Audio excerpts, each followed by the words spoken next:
A posto!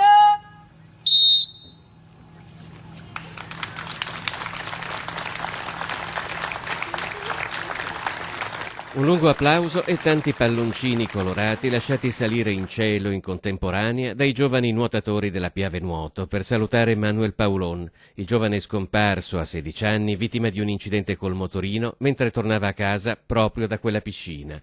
I bambini e i ragazzi che condividevano con lui la passione del nuoto lo hanno voluto ricordare proprio qui, nel luogo che Manuel amava e frequentava, formando una grande M, la lettera del nome dell'amico che hanno perso, inviando in cielo coi palloncini messaggi per Manuel, stringendosi ai genitori del loro amico, ai quali hanno letto un messaggio di vicinanza in un momento così drammatico. È stato uno shock per tutti, e anche perché era veramente uno splendido ragazzo. Lui tra l'altro era veramente innamorato del nuoto e della sua squadra, dei suoi compagni di squadra. Proprio aveva una passione notevole.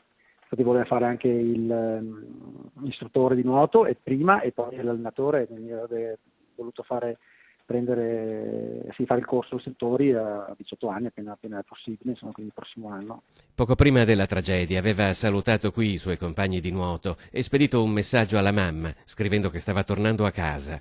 Abitava a Meolo, aveva preso la patente appena venerdì scorso. Fatale un'uscita di strada in una semicurva di via Roma, finita contro la spalletta in cemento di un ponticello sopra un canale irriguo.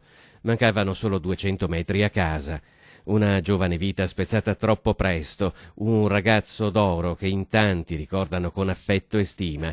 Il funerale si celebrerà sabato mattina alle 10 a Meolo.